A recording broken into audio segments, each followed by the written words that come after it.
I'm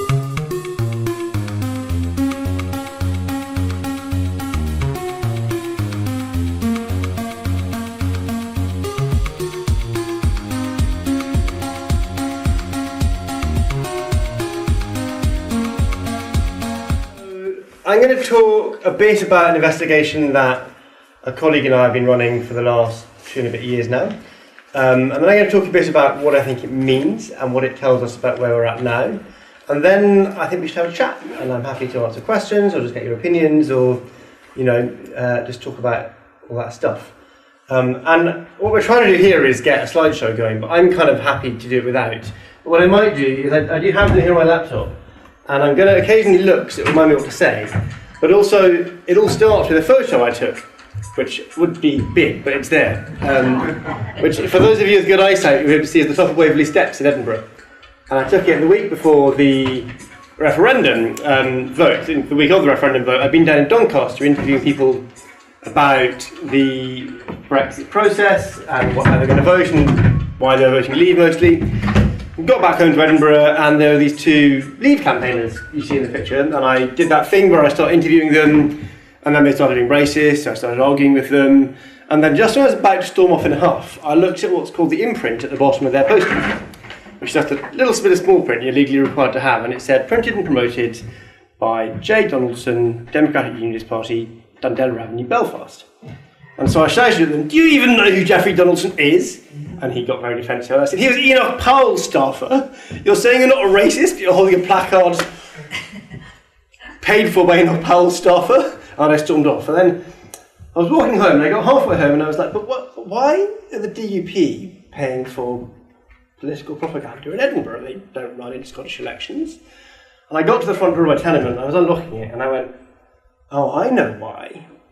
And the thing that occurred to me was this particular niche of British election law at the time, which we've managed to get changed since, but which was that Northern Ireland was the only part of the UK that you could give donations to and it wouldn't be public who you were. So you could secretly give a donation to the DUP and then get them to spend the money all across the UK and use that as a way to disguise your identity. And then the next day, a friend of mine, another journalist based in Glasgow, a guy called Peter Gagan, posted on Facebook that he'd been down in Sunderland, and he was on the Metro in Sunderland and picked up a copy of the Metro newspaper, and there was this wraparound advert, and similarly paid for by the DUP. And Peter's Irish, and he thought, again, that's odd, and then he thought, no, that's not odd, that's dodgy. And then neither of us did very much for a long time, because you can't really, investigations don't just work by kind of seeing a funny question running at them. You need to find ways to apply pressure. But in January, our excuse came because the Northern Irish Assembly collapsed, and that meant there was going to be an election. So this is January 2017. And elections are a great time to ask parties awkward questions, because then they want you to go away and they might give you some kind of answers. So Peter and I did a bunch of work. Are we online now? Is that what's happened? Because I could actually get slides up. So Peter and I did a bunch of work, and I got in touch with people across the country to work out how widely this Metro advert had been seen, and I found people in Cardiff, and people in Manchester, and people across the north of England, and people in London who'd seen it. And so that meant, I rang the Metro and asked them to place a wraparound advert, and they told me that would cost £250,000. And so we knew that the DUP had spent at least £250,000 in this election, and you go through the DUP's accounts, and it turns out that their turnover is quite a lot less normally than £250,000, and so this money wasn't theirs. So then the question was, whose is it? And so we started asking that question. We started asking it when we waited until the day of the debate in that election, which was already not going very well for the DUP, and we queued up the other party leaders to ask the DUP where the money had come from, and Arlene Foster looked very embarrassed and then was asked at length on the BBC, and then they launched their manifesto the next week, and she said she couldn't answer any questions because she had man flu. And Northern Irish journalists told us that this was because she didn't want to answer questions about where they'd got all this money from, and this started to become a big issue in this Northern Irish election, which the DUP were very worried about losing. And so finally they gave us one piece of information. They announced that it had come from this guy called Richard Cook, former vice chair of the Scottish Tories. And the great thing about Richard Cook is that he's a person. So they said it came from Richard Cook and from a group called the Constitutional Research Council. Constitutional Research Council is not a thing, it's not a company, it's not an incorporated association, so you can't find out anything about it at all. no one had heard of it before. Richard Cook is a person. So I went on to Companies House, and I went through all the piles of documents he has, and he has lots of companies that mysteriously wouldn't file many papers and then were shut down, which is never a great sign about someone's transparency. And I found this document, which I would normally show you at this point, but... Would you like to try? So in 2015, Richard Cook founded a company. In 2013, Richard Cook founded a company with two other people, one of whom is called Prince Nawaf bin Abdulaziz Al Saud, whose address is the Royal Palace, Jeddah. And there are many princes. I can use a mic. And there are many Saudi princes, as you might know. But Nawaf bin is a particularly interesting one because of two things. Firstly, he's the father of the Saudi ambassador to the UK, and secondly, he's the former head of the Saudi Arabian intelligence service. So then the question was, well, why on earth is this obscure, not very successful Scottish businessman setting up a business in 2013 with the former head of the Saudi Arabian intelligence service? That's not a normal thing to happen. I mean, to be honest, when Peter and I first started looking into this, we thought it would probably be something boring. You know, someone who's dodged a lot of tax, and so they didn't want to kind of be seen to be giving money to the Leave campaign. Suddenly it got very interesting. And then we looked into the second guy, a guy called Peter Haystrup, who turned out to be a Danish man who admitted to us that he was involved in running 550 Kalashnikovs to Hindu terrorists in West Bengal in 1995. Although he said to Peter on the phone, he said, oh, I was on the good side that time. I wasn't joining the works that time, but presumably admitting that he was a spy involved in some kind of setup, although we still don't know much about that. It's often described as the biggest crime in the history of the modern Indian state, but we still don't really know what Richard Cook was doing setting up this company with these two people. And over the last 2 or 3 years, we continued to pursue this, and we found out lots of other things about Richard Cook. It turns out that Richard Cook is he was the Tory star candidate in the 2010 election. He ran in Scotland. He ran in the seat they were hoping to gain out west. And you talk to journalists who were around at the time, and they sort of say he was in and out of the BBC studio all the time. This was the point when David Cameron was running on Vote Blue, Go Green. And he said he was running a recycling business, and he kind of sold himself on the green credentials. It turned out what he was really doing was mass-scale fly tipping. So he was sending tyres to India, and we got all this correspondence with the Indian government where they were writing to the Environment Agency in the UK saying, you've got to take this stuff back, you can't just ship hundreds of tons of waste to India and dump it on the coast, which is what he'd done. And I could bang on for a long time about Richard Cook, but there's part of that there, because that was sort of where this all began for us. But because we've been writing about that, this is the way journalism often works, people started to come to us with other stories. And perhaps the biggest one people came to us with, which might be a name you've heard of, was about a guy called Aaron Banks. People familiar with Aaron Banks? Yes. So at the time, Aaron Banks was, kind of heard of in like geeky political circles, but not particularly big name. In fact, he hadn't really been heard of at all until the autumn of 2014, when he suddenly announced he was going to give UKIP £1 million. And the rumour was that Aaron Banks wasn't nearly as rich as he claimed to be. So he looked at the Sunday Times rich list, it said he had at least £150 million. But we spent the summer going through all his accounts, and we worked with an accountant to do all this, and we went through again and again. And this is a guy who at the time was saying he'd given £9.8 million to the Leave campaign, and we followed his money to Gibraltar and to the Isle of Man, and he's involved in the Cayman Islands, and we couldn't find anything more than about 25 million. And someone who's got £25 million in assets certainly doesn't have £9 million to suddenly spend liquid on a campaign. It's tied up in property and and investments and so on. And so the question is, well, where on earth does this money come from? And so we spent a lot of time digging. We looked at his various other claims. Aaron Banks, again, I could bang on for hours about all the ridiculous stories of Aaron Banks. He once claimed that he was going to set up a new political party with all the wealth he gained from diamond mines in Lesotho.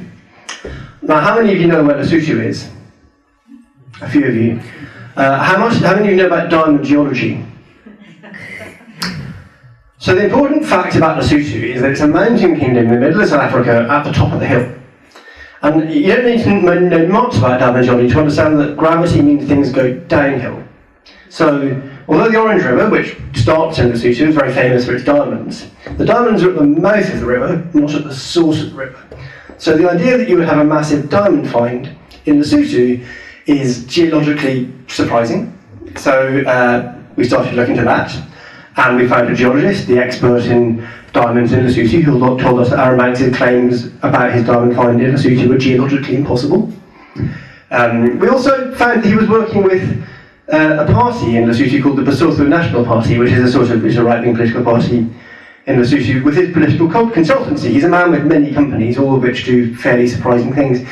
Only the odd thing about that was that normally the way political consultancy works is that a politician pays the consultant to give them some advice.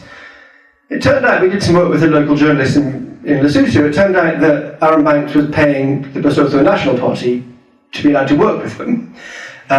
Again, a slightly odd arrangement. And as I say, I've gone about this also for a long time.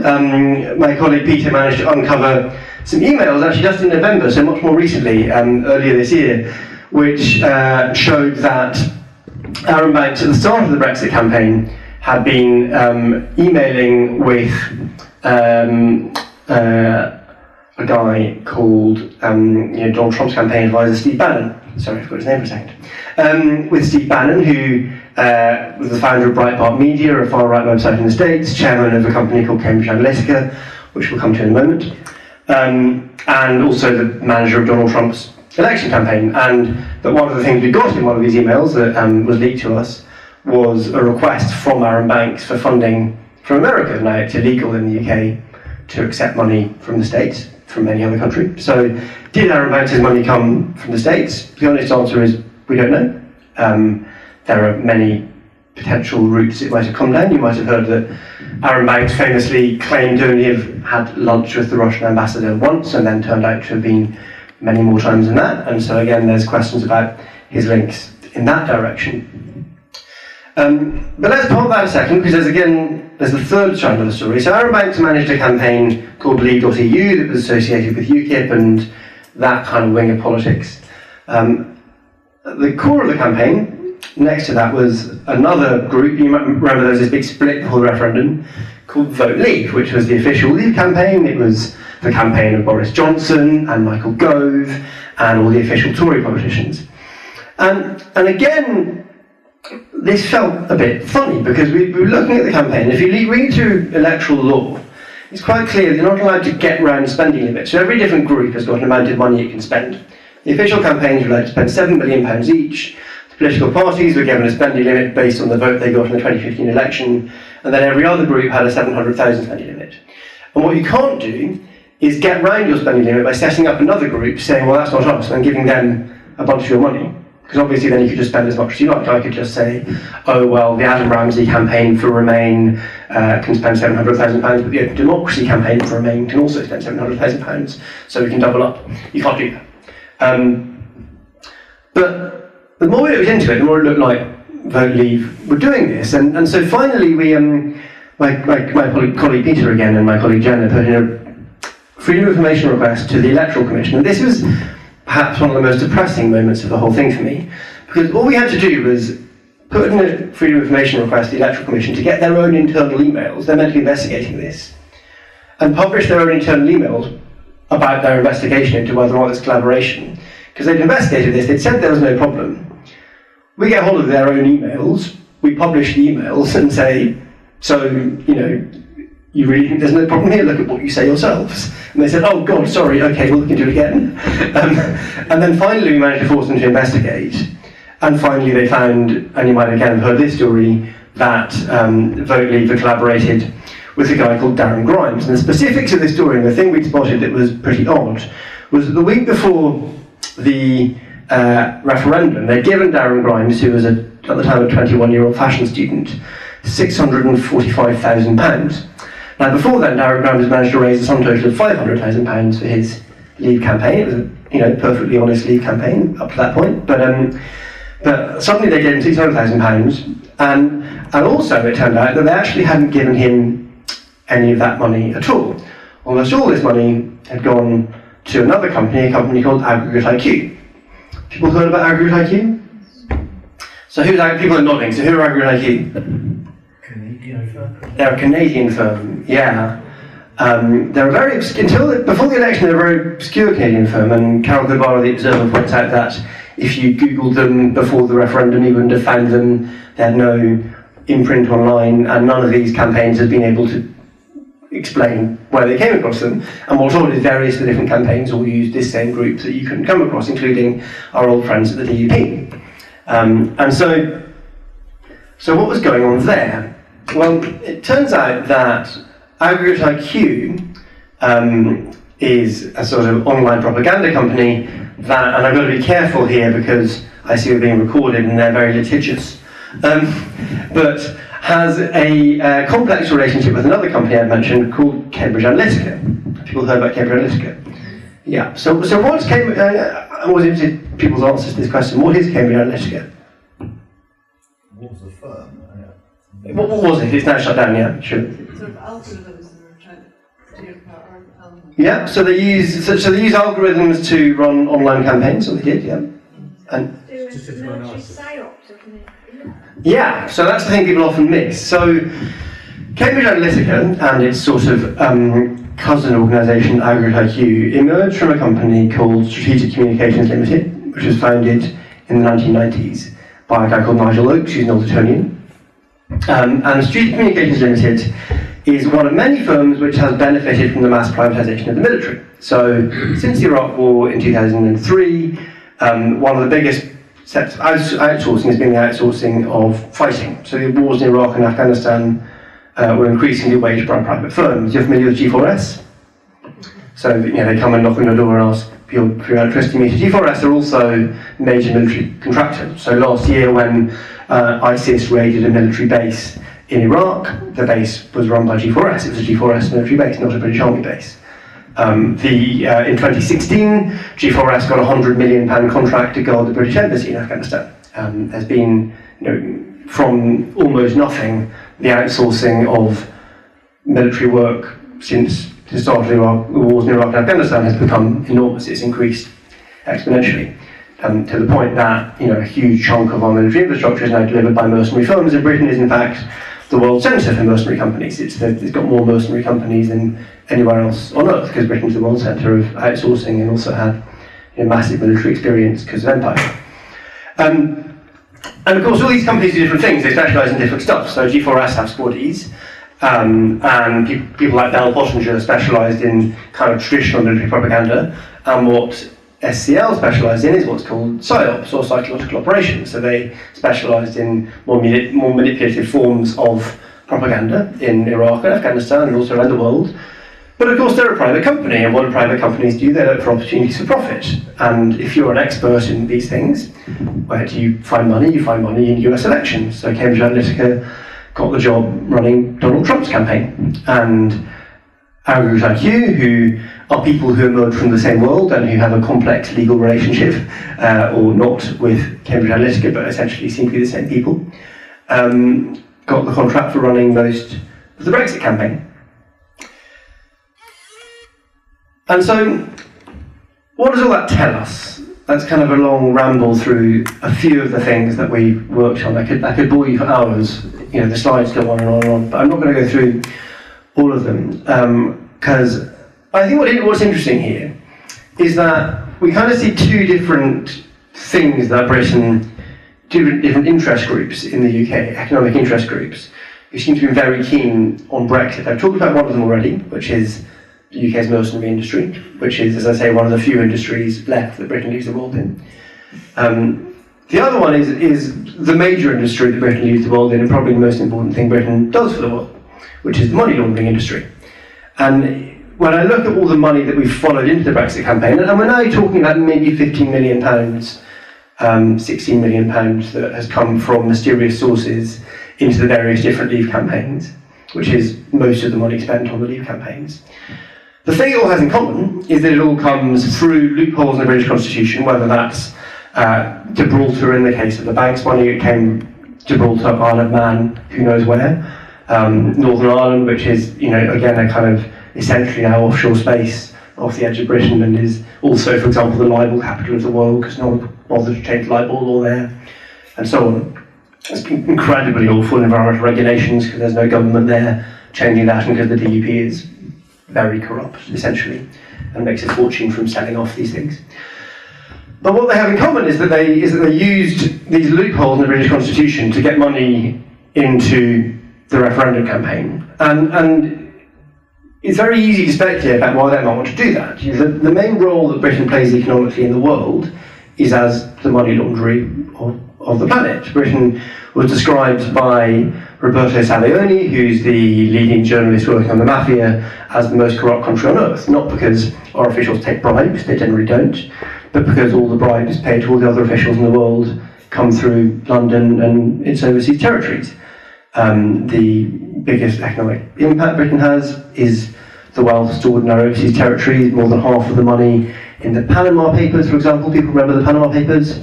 More than half of the companies listed in the Panama Papers were listed in the UK or its overseas territories. The media didn't ever really report that. They told us about all the crooked people in the global south who had, were uncovered being corrupt. They didn't tell you that the place that they were all storing their money and laundering their money was Britain and its overseas territories. And for those people, we might call them the global oligarchs, and they include Russian oligarchs who made an absolute fortune asset stripping the Soviet Union in the last 20 years, but they also include American billionaires, they include Saudi oil men, etc.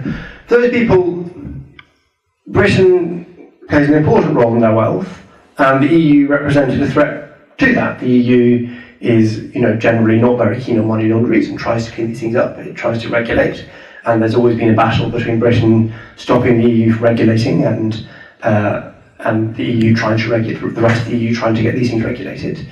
And so it doesn't surprise me at all that this group of people would want the UK to leave the EU and would be willing to put, for them, what is a relatively small amount of money into pushing Britain out of Europe. And I think that the thing that tells us about where we're at now, which I think again is often missed by the media, is that when journalists talk or write about no-deal Brexit, they treat it as a thing that no one would want, or a hard Brexit even.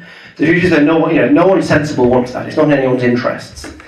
And they don't think about how there is a well-funded and organised lobby who are in favour of a very hard Brexit, because they're very keen to pull the UK as far as they can out of the EU's regulated space and drift it towards America and turn it into what I would call a sort of colder Puerto Rico. Puerto Rico being the kind of unregulated 51st state of the States. And politically, that group finds representation in Parliament. So the European Research Group was set up, people forget this, set up in 1992, a long time ago, and set up by a guy called Daniel Hannan, who at the time was a young Oxford graduate and is now an MEP. And he said openly that the point of the ERG was to turn Britain into a low-tax offshore haven. And it's not surprising that these people, have very strong funding from people who are familiar with using low-tax offshore havens, using Britain's network of tax havens and crown protectorates. In fact, the ERG are one of only two other groups we managed to find who are funded by Richard Cook's Constitutional Research Council. They got £6,500 for them for their Christmas party in 2016. Must have been a good party. And similarly, we see this with the tabloid media. People often forget that some of the biggest newspapers in the UK are pushing for a very hard Brexit, and those newspapers are owned by exactly the same oligarchs as like to use Britain as their money launderers, keen to push Britain as far offshore as they possibly can. And so I don't mean that any of that means that we're going to get a hard Brexit, or for that matter, no deal Brexit. And of course, those are two different things. You can have Theresa May's deal could get through, and then we could get a very hard Brexit after that. It's just a transitionary arrangement. But what I do mean is that when we think about Brexit, the media focuses almost relentlessly on what I would call gossip. It focuses almost entirely on who's up and who's down in cabinet, on whether or not Theresa May's character will hold up, or whatever it is. And those are all, relevant factors in what's going on. But I suppose the way I see politics is that it's driven by a series of words starting with the letter I. So ideology, identity, and material interest. And that we're not getting any real discussion about those three things in the conversation and the media coverage around Brexit. We haven't really had any proper, despite 3 years of endless torrent of coverage about Brexit. We haven't had any real discussion about the ideological forces that push Britain towards Brexit. We have very little discussion about, for example, how English identity played a very important role in the Brexit vote. And I think most shockingly of all, we've had almost no discussion at all about the material interests behind the Brexit vote and how there are some incredibly wealthy people who stand to gain an enormous amount from Brexit. They're not stupid, they know what they're doing, they just don't really care about the rest of us very much. And I'll finish with this. I was undercover at a Scotland in Union event a couple of years ago. We were looking for Richard Cook's money, and because we know he's a very organised Unionist, and they'd said that the money had come from Unionists, and of course there's no passionate Unionists in England, they're all either in Northern Ireland or Scotland. I thought I'd look at the main, go to the fundraising dinner of the main Unionist organisation in Scotland. I found myself sat next to the aristocratic wife of a prominent Brexiteer, who's someone you've heard of, but I won't tell you who it is because that'd be rude. And what she said to me, she was the most interesting person there on the night, and what she said to me was that, from her perspective, Brexit was an alliance between the aristocracy and the working class against the middle class. And her stats are wrong on the working class vote. People get very confused about this, but it's not really the case that working class people as a whole voted for Brexit. The vote was very split. They did in Sunderland on the whole, they didn't in Ceredigion in the west of Wales, they didn't in lots of places. The working class vote was about evenly, or was about the same as the country as a whole, 62%, but no more. There was a big middle class vote for Brexit, but the thing she did know about her aristocratic friends in the south of England were absolutely key to driving the Brexit process and absolutely do line up with that global oligarch class, and I think are a significantly under-considered factor in all of this, and that we can't really understand Brexit without understanding the fact that this is a political movement that's been driven by both the old British elite and a global elite that is entirely undiscussed by the press and entirely underanalyzed. And we've tried to do our bit in rectifying some of that, but there's lots more to be done. And thanks for having me.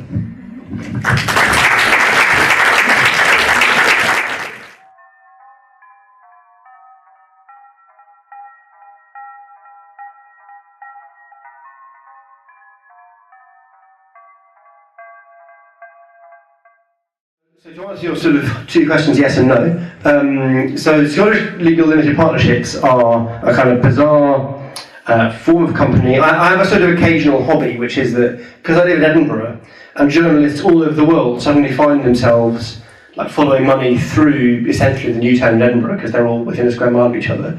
I quite often sort of volunteer to go and bang on a door somewhere in central Edinburgh for them in order to see who's there. The answer is almost always no one. So there's lots of buildings. I could take you on a tour around central Edinburgh of all the kind of dodgy addresses with them. There's like this opticians in Stockbridge with a basement that's got this company that laundered money that was linked to the Trump campaign through it, for example. So absolutely, and this is a very good example of the leaky constitution. The company's legislation is regulated from Westminster. So the Scottish Parliament couldn't do very much, as I understand it. I might be wrong, and maybe there's more of an expert than me here, but my understanding is that essentially it's the classic example of a thing which is reserved to Westminster, but Westminster is not going to dedicate time to legislating to change an obscure bit of Scottish companies law, and they're certainly not when the governing party is 50% of their funding. The last of anyone looked was 2010 was from the city, and is basically reliant on people who benefit from these kinds of loopholes. So if anyone has a proposal of something Holyrood could do, then absolutely propose. I'd be in favour of that, obviously, but my understanding is that really it's down to Westminster. It's a classic example of something that has been left by Westminster, and people in Scotland are kind of waiting for Westminster to act.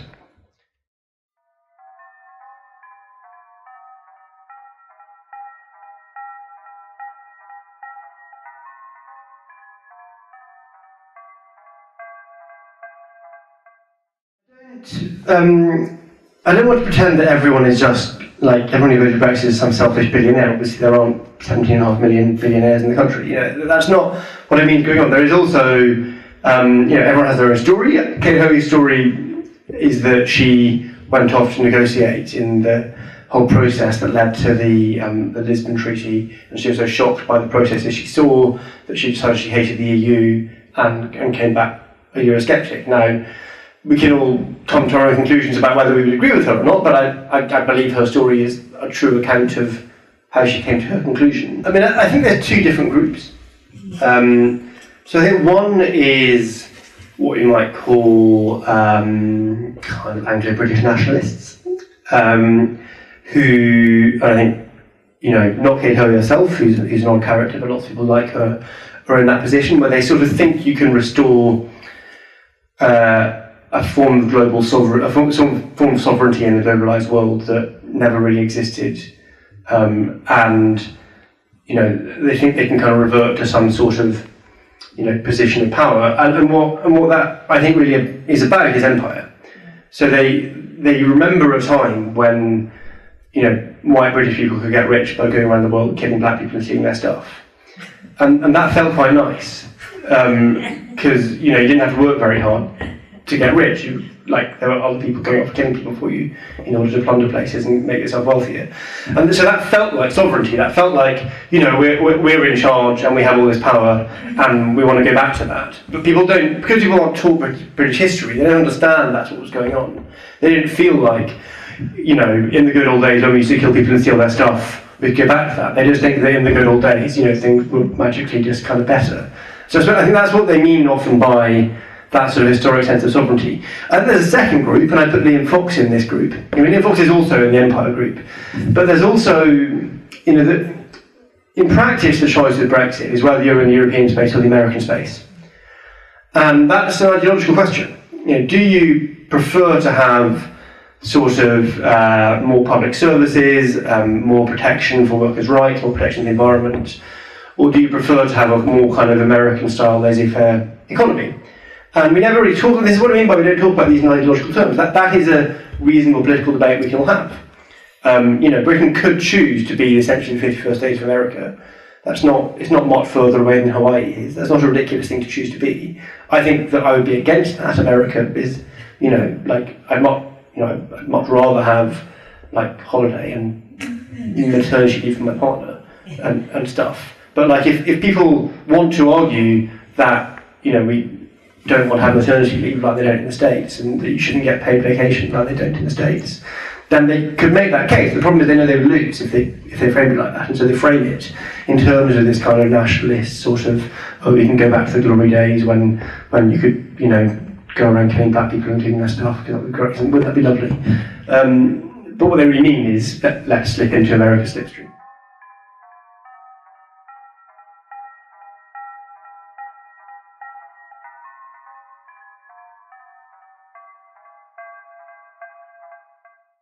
Northern Irish border for me has been the kind of most fascinating cultural feature of the referendum from the very beginning.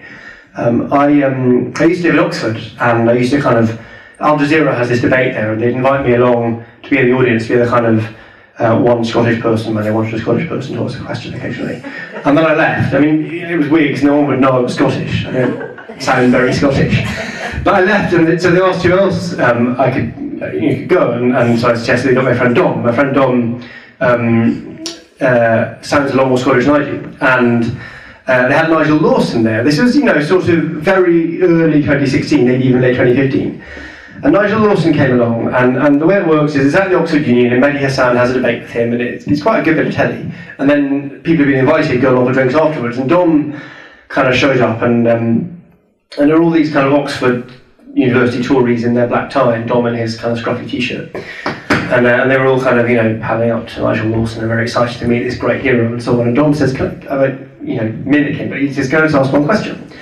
He says, sure. And Dom says, so when you say you're going to take back control of the borders, do you mean it? He says, yes, of course I mean it. He says, so Dom says, so the actual border, how are you going to take back control of that? And Lawson says, I'm not sure what you mean. He says, well, the border in Ireland. Are you saying you are going to put border controls on it, in which case you're ending the Good Friday Agreement? Or are you saying you're not going to put border controls in which case anyone from anywhere in the EU can fly to Dublin and get a train to Belfast and they're in the UK and you have controlled borders? And Lawson said to me the most astonishing thing that any politician said during the whole campaign, which was, oh, I hadn't thought of that. Nigel Lawson was Chancellor during the Troubles. The fact that this man who supposedly spent his life thinking about and pushing Brexit, and who was tortured in the Troubles, hadn't thought of that question, tells you so much about the British establishment's relationship with Ireland. And for me, the fact that they can't even look at Ireland, because to begin to understand what's going on there, you've got to accept that maybe you weren't always the good guys. And that's quite difficult to come to terms with. Sorry, that wasn't really answering your question, but the Irish so the thing about the Irish backstop is that it keeps the UK in the European regulated space. And so the thing that Tory MPs kind of agree on is they don't like regulation, they don't like protections for workers' rights and so on. When they say the national interest, Britain gets what it wants. What it means by what it wants is, getting rid of your holiday and your maternity cover. That's the stuff that they're against. And the Irish backstop means Britain having to keep all that stuff, because it means that until they've resolved the question of the Irish border, which, spoiler alert, there's not a magic solution. They're not going to find one that they know is. The UK will stay within the European regulated space, and for them that undoes the whole point of Brexit. The point of Brexit is to take away your maternity leave, and then they can't do that for as long as the backstop remains in place. Does that make sense? Mm-hmm.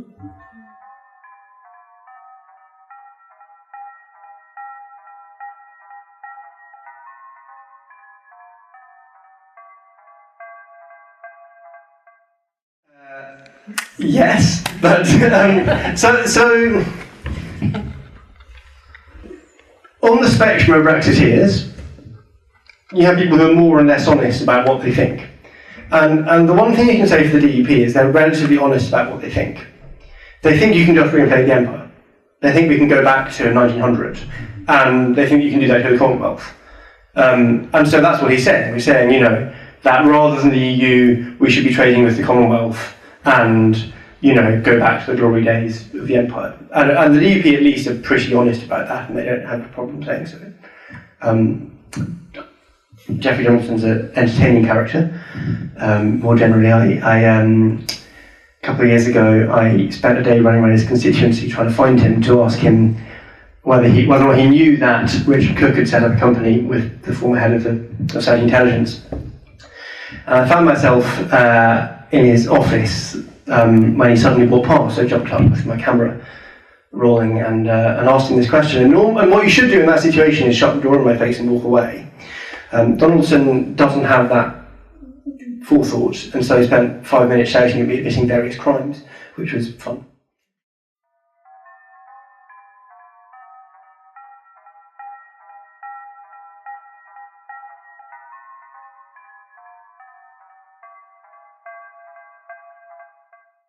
My colleague, Anthony Barnett, who founded Open Democracy and before that founded and ran a campaign called Charter 88, which some of you might remember, wrote a very good book about Brexit called The Lure of Greatness. And it makes a number of very important points, but one of the key ones, maybe the key one, is about Englishness.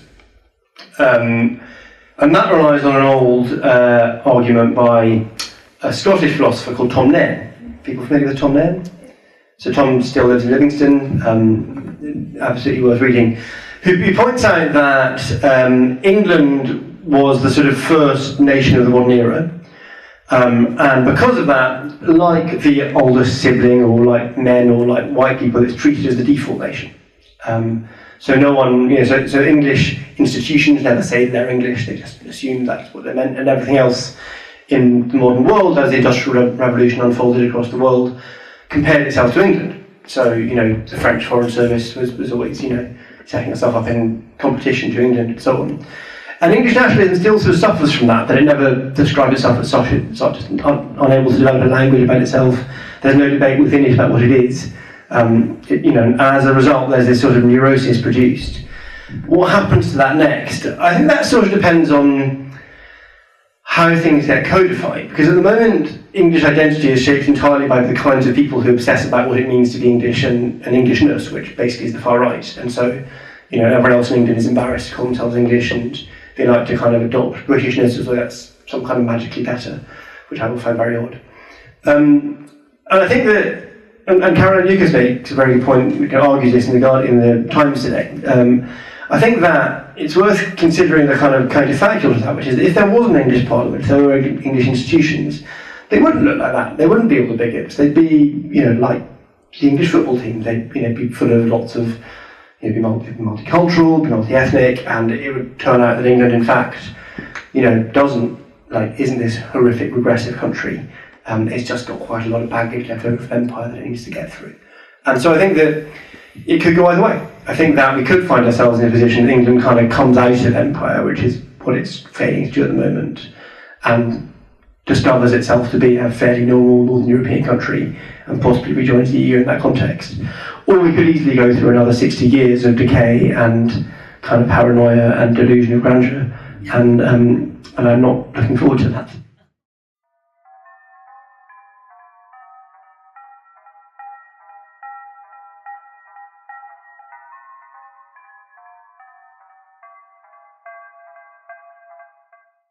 Yeah, I think there's two or three things. So the first thing always to remember is the media is in an entirely separate and deep, well, it's not very much related, but a different and deep crisis, because advertising revenue has all gone to Google and Facebook, and so newspapers are dying rapidly. And that means that, so for example, I talked about the Northern Irish border before. One of the things going on there is just the papers which 20 years ago would have had a Northern Ireland correspondent, not just because of the Troubles, but also because they had enough money to pay for one, now don't, and basically their political correspondents are in Westminster. And what that produces is a kind of belief that politics is a thing that happens over there in Westminster, that's kind of like reality TV, and we all follow it and we watch these other people disconnected from us, rather than politics being a thing that we all do on the art of living together. And it's represented in Westminster, but is about all our lives and what's happening across the country and across the world. And so that's made them very, bad at covering politics, because if you just follow what's happening in Westminster without understanding any of the underlying currents, then it'll all just look like a kind of, it's like a puppet show without seeing the puppeteer. It's all just this sort of absurd display going on that no one can really understand. It's a spectacle. Whereas, if you have the resource to be able to cover what's actually happening in lots of different places and different groups, there used to be industrial correspondents who would cover what's happening in trade unions and what's happening in different industries. Those have all gone. And so partly it's just they have become disconnected from society because they've lost the money they had to pay people to be their connections with society. I think another thing that's happened in that context is they rely increasingly on people in power to tell them things, because they don't have the resource to find things out for themselves. And that makes it very hard for them to challenge people in power.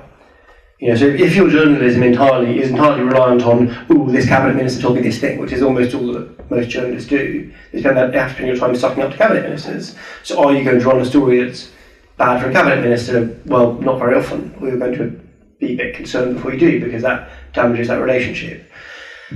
And then there's the BBC, which I find very sad. I'm a big advocate of the BBC in the sense that I spent a lot of time in Italy in the last few months, and TV there is owned by Berlusconi, and it's terrifying. People have suddenly become much, much more racist because basically Berlusconi decided they were going to. The BBC is better than that, but also is an institution in deep crisis, and I don't propose that we spend a long conversation about the crisis of the BBC right now, because I'm not the right person to get to come and talk about that, but it's in real trouble, and what to do about that is a difficult question.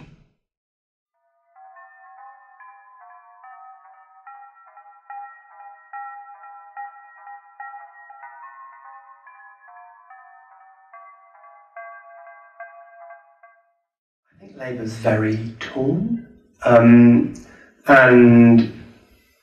so the first thing to remember is that most Labour MPs come from seats where a majority of people voted leave, and they go out and they knock on doors across England at least, and people say to them, get on with it. The message they get on the street is, you've got to hurry up, get on with Brexit. We voted for Brexit nearly 3 years ago now, why hasn't it happened yet? And it's true, I've been to those places, I've spoken to some of those people, and that is what they say. And so I do have, I disagree with the position Labour's taken, but having spoken to some of their voters who do say that, I do have some sympathy with the fact that their MPs are coming back to Westminster and reporting back that, oh my God, we've got to go careful here. Now, the mistake I think they have made is in politics, it's always tempting to ease off and go careful and take the middle ground and sort of duck and cover and hide away and hope the other party fails, and you'll just kind of get to come in behind them. That's never how English politics works. The way English politics works is when one faction of the Tories collapse, another faction of the Tories replaces them. And, it takes a very long crisis before both factions of the Tories have gone, and then Labour might get a chance. And, Labour has to make a positive case for something in order to get to power, and I think they'd struggle to do that. But, I also think that it's an interesting phenomenon that journalists who hated Corbyn anyway, because they didn't like his politics, have decided that he's responsible for Brexit, when, while I think he's made some mistakes on Brexit, while I live in Scotland, so I'm not a Labour voter, I don't think it's really his fault. I think it's really the fault of the Tories.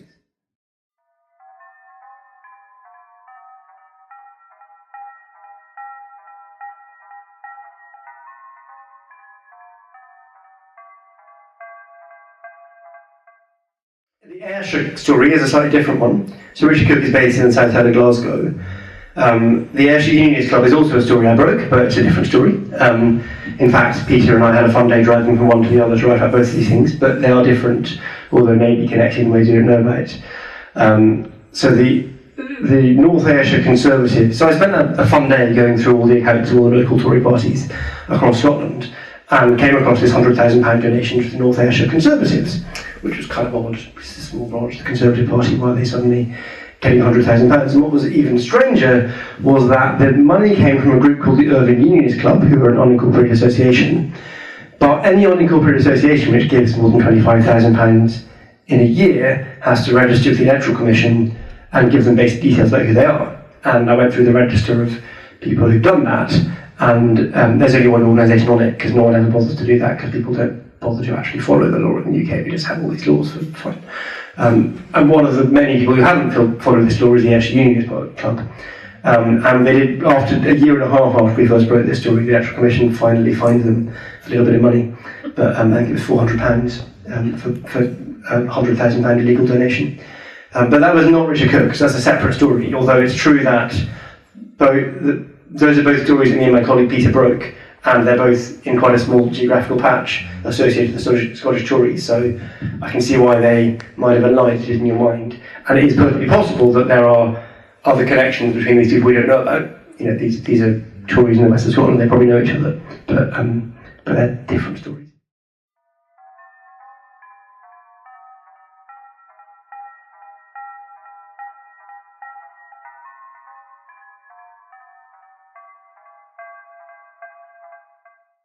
I feel, so if I wrote a book, it wouldn't be on this, I think. I think we published these things online, and you're welcome to go read them. If I was to write a book, it'd be about the British state, which I'm thinking of doing, but that's different.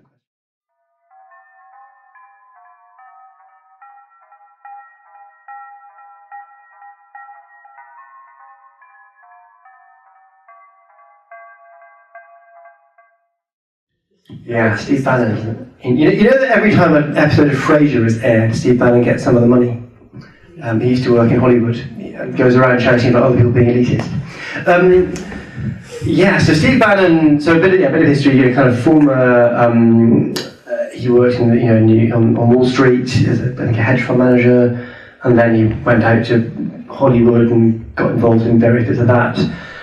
And then was sort of brought into the Robert Mercer machine. So Robert Mercer is this US billionaire who bankrolled a lot of the Trump campaign and funds various things, including owning Cambridge Analytica for a while, and also is very involved in Breitbart, which is a kind of far-right website that was originally founded in Israel to do propaganda for the Israeli state, but has grown out of that to be kind of global homepage for fascism. And Bannon was the chairman, I think, for a while, or had another similar role. What's he doing now? So he's, this is kind of what I'm working on in a sense. He's trying to make sure the far right win the European elections, which are happening in May. So he's been working a lot in Italy. I'm off to Italy tomorrow, the day after tomorrow, to look at some of this stuff. And he's sort of trying to bring together people like Viktor Orban, the Hungarian Prime Minister, and Salvini in Italy, and various others, sort of Le Pen in France, to have a kind of far-right rise across Europe. I also think that it's he's an interesting character. I try not to talk about him too much because I generally think in this work it's important to talk about people who don't want to be talked about and not talk about people who do want to be talked about. And Steve Bannon, a bit like Nigel Farage, benefits quite a lot from the sort of horror that journalists often express about him. But he likes to kind of build up his profile as this big man, and then what that does is obscures the fact that he's just an agent of very rich people. That's basically what's going on. Is that Robert Mercer was very keen that you spend all your time blaming immigrants and gay people for your problems rather than blaming the billionaires who probably had more power to cause them. And so that's why I try to talk about Bannon is a fascinating figure and he's kind of interesting and we should understand what he's up to, but also it's important to think about the interests he's representing rather than just him as this kind of charismatic kind of ghoul.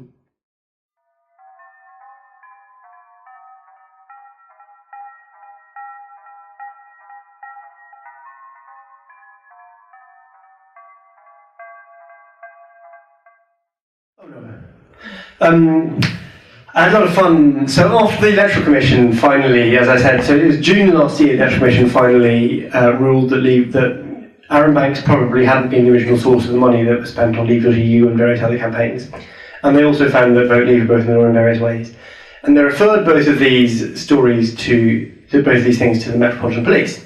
So I kind of scrolled through my diary for a sort of fairly random date 3 months later and put in my diary, check with Met what they'd done. Because obviously they weren't going to do anything. I mean, they're the Met. That's not what they do. What they do is beat up black kids.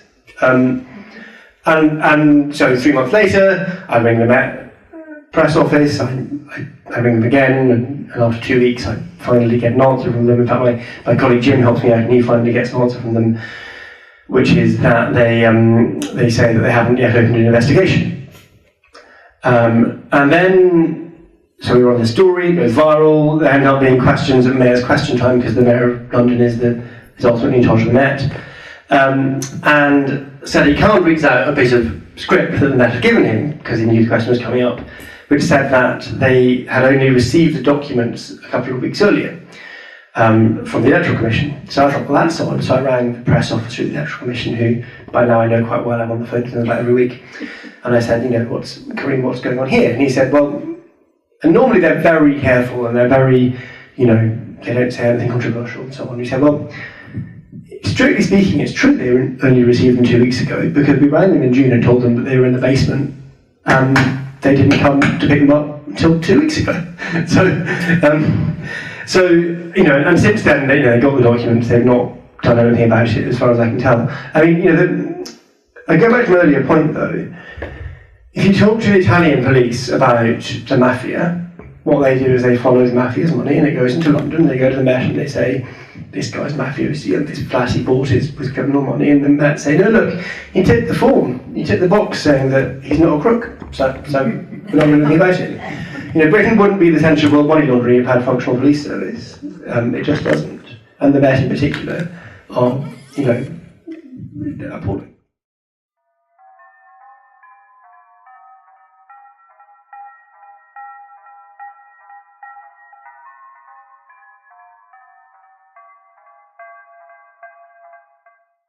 I think it depends on who you mean for. I have a habit of describing Britain as a kind of withering old state. I've got a good friend, Dan Hind, who's very good on these things, who made the point recently that Britain is a very modern state. Britain is, that you could argue that now, in fact, a group called the Transnational Institution in the Netherlands, a very good think tank, argued recently that the backbone of modern capitalism is offshore finance. And Britain is the hub of offshore finance. Britain is a very successful state for the people that it serves, which is extremely wealthy people. It is a successful state for most of us, less and less so. But Britain has made a successful transition from an old empire, geographical empire, where it went around the world conquering physical places and taking stuff, to an empire of finance, where it launders money for the world. And for the kind of the class which has basically run Britain for 1,000 years, that's a successful transition. Is it a good place to live? That's another debate.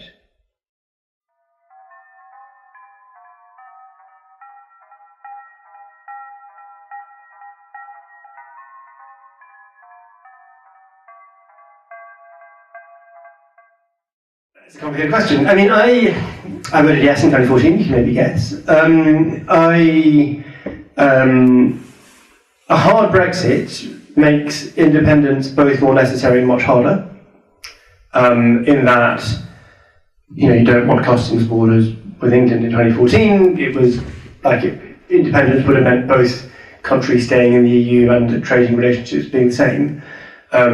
If England were to leave the European regulated space entirely, which is what they're trying to make happen, then we'd find ourselves, as would Ireland. I mean, Ireland would be in a very difficult position, that our nearest neighbour and biggest trading partner would be this sort of quite scary deregulated space that I wouldn't want to live in.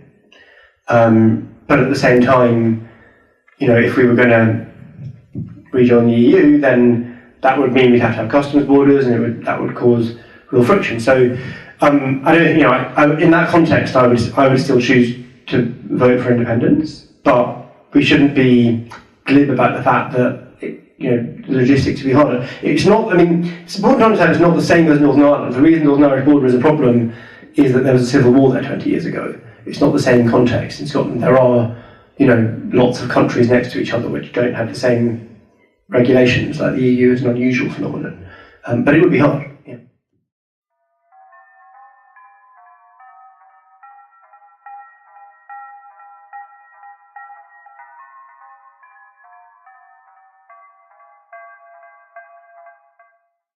So Tufton Street is this little street right by Houses of Parliament. In fact, it's right next to Westminster School, which is a very posh school right by Houses of Parliament.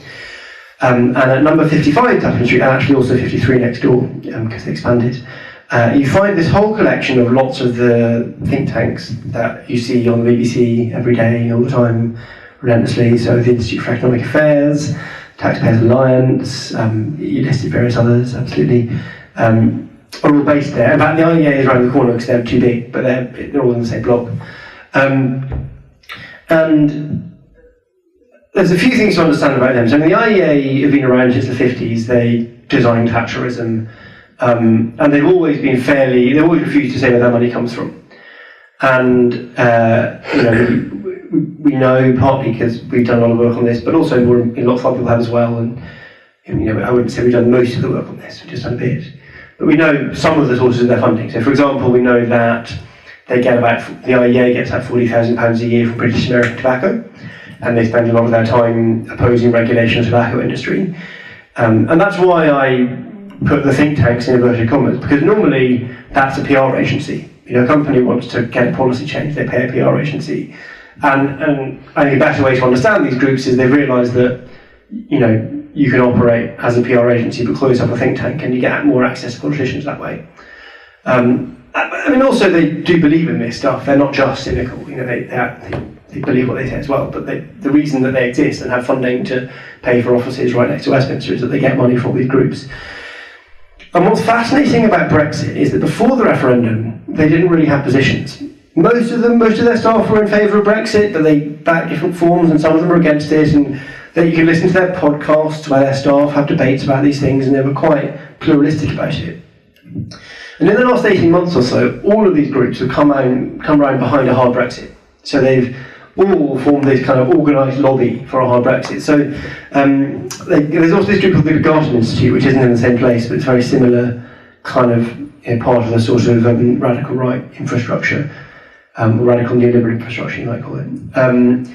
And there's a kind of weird thing that this guy, Shankar Singham, who you might have heard of, was working at the Legal. He was a Washington lobbyist, kind of classic, lawyer, paid a fortune to lobby American politicians, and he kind of exported that model to the UK during Brexit, and worked first at the Garden Institute, which is this think tank funded by this New Zealand-born, Dubai-based hedge fund manager who made a fortune after stripping Russia in the 90s. And then he moved to the IEA, and he was the author of the Malthouse Compromise. So you might remember that a couple of weeks ago, the big thing in Brexit was the Malthouse Compromise. That was written by Shankar Singham. And the IEA, they published their hard Brexit plans. They're a charity, and we kind of pointed out to the Charity Commission that was maybe crossing the line from normal charitable activity into hard politics, and so they got in trouble for that. They had to take it down.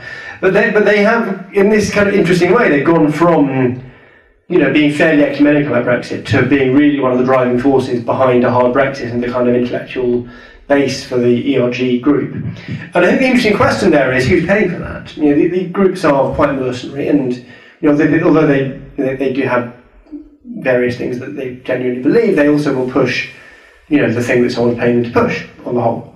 And who's pushing this? Well, we know they were paid recently to write a report by Jersey Finance, the offshore centre.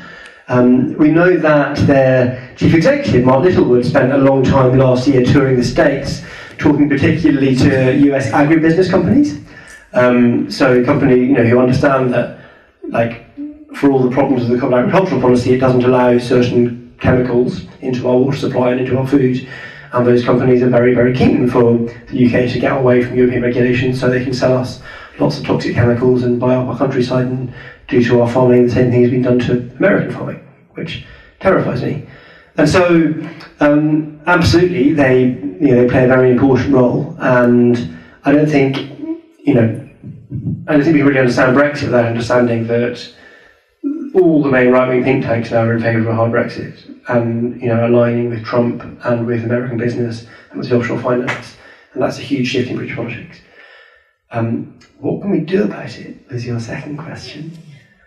And there's lots of things. I think that changing how we talk about it is important. As I said before, let's try not to make this a conversation about Westminster gossip and try to make it a conversation about that mix of ideology and identity in people's interests, because I think that's a better way to understand what's going on. I think that, I took a long time to come round to people's vote, partly because I thought about how I would have felt in 2014 if it's been a yes vote and then, I've been told actually no, you've got to vote again. I'd been pretty cross. But I think it's got to the point with all the criminal activity that we and others have uncovered and the mess that they've left with all of it, the total disaster, that we should be pushing for that. And I suppose I also think that, and as I said before, this is a deep crisis of the British state. And yes, I'm not going to propose a discussion about Scottish independence. No, we can talk about that another time. But yes, I think Scotland should try to be an independent country. But I also think that the UK as a whole now, and also whatever's left in the future, needs to understand that its whole constitution is broken. And it needs to go through a process of refounding itself, codifying it, working out what a modern democracy looks like, and working out how to express these things. I think it's always interesting to me. People always ask the question, why does Scotland tend to vote for centre-left parties? That's very banal. Scotland votes centre-left parties because people generally believe centre-left things.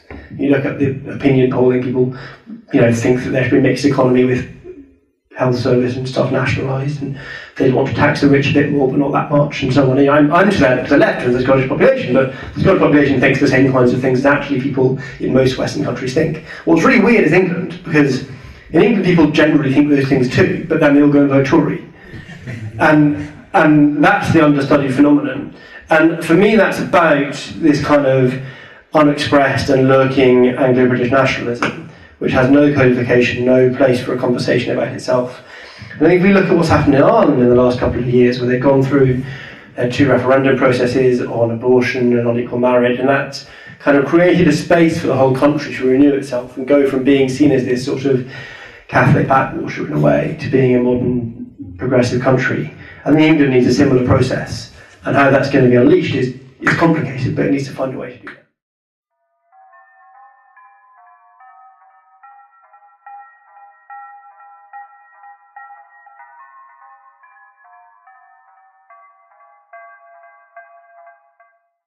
It's complicated. So, I think there's 2 things to say. The first thing is that it's absolutely the case that a lot of the people that we investigate turn out to have some kind of link to Russia. I've mentioned some of them already, and there are others who we could talk about at length.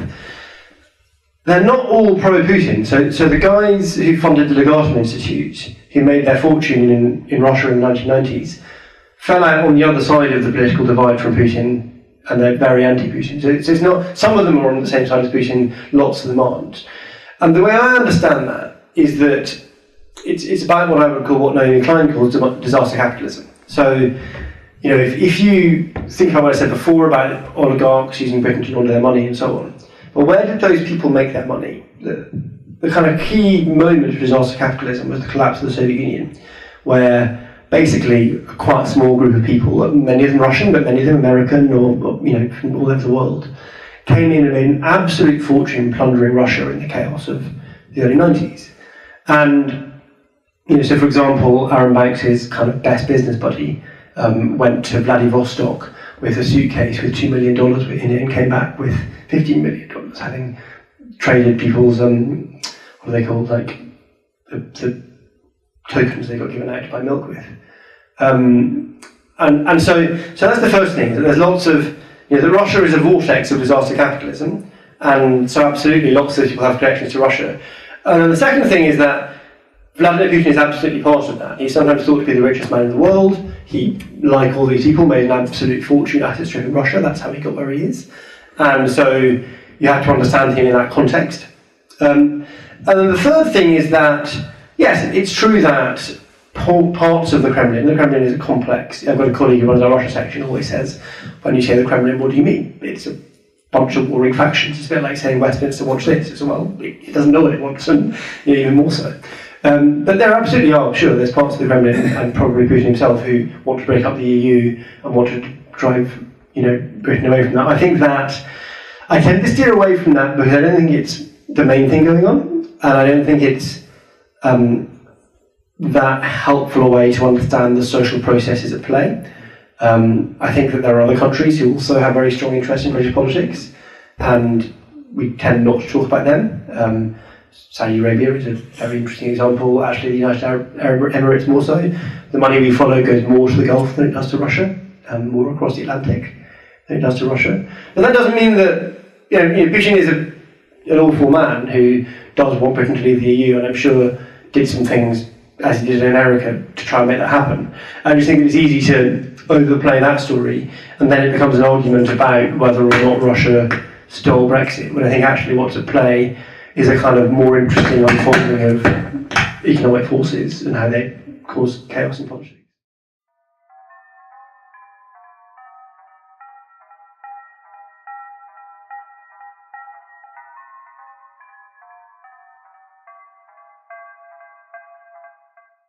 It's a good question. It's one we always ask, who might talk is always the first question you ask when you want to they have tended to be quite disciplined, and I don't think they were very committed to their Brexit positions.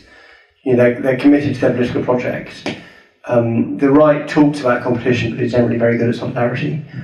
And that, it's not universally true, and you do sometimes get gossip out of people, but on the whole, the people who were 2 years ago saying they were in favour of a very soft Brexit or no Brexit are still working in these institutions, still, shouting abuse at me on Twitter, etc., and seem to have quietly shifted their positions without saying very much, or continue to disagree with their colleagues, but sit in an office with them every day and get on with their work on other things.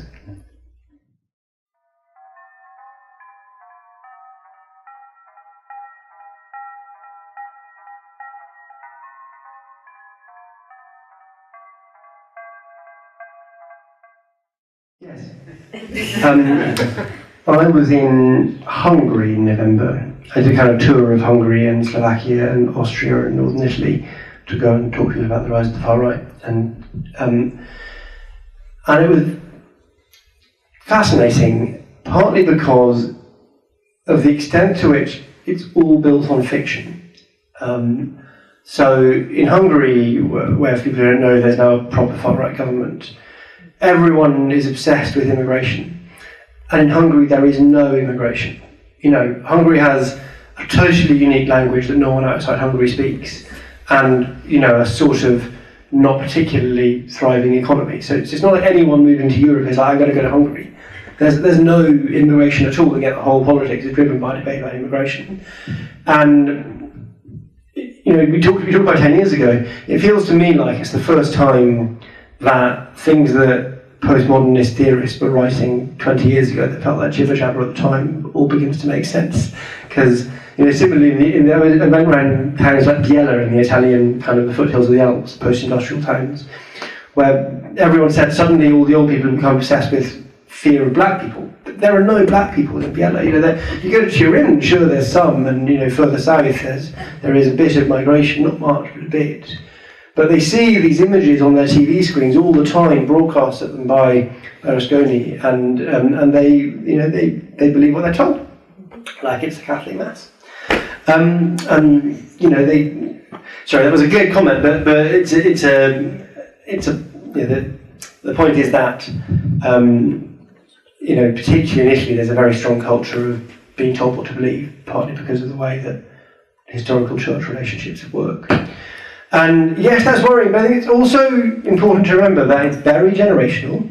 It's not true everywhere. France has complicated generational politics, but it is mostly quite old people. And you look at mass walkouts of school children about climate change. You look at the shifting politics in the States and the rise of Sanders. You look at what else is going on. The Greens are now in second place in Germany. And it's not the only thing going on, and there's lots of reasons to have hope as well as to be afraid.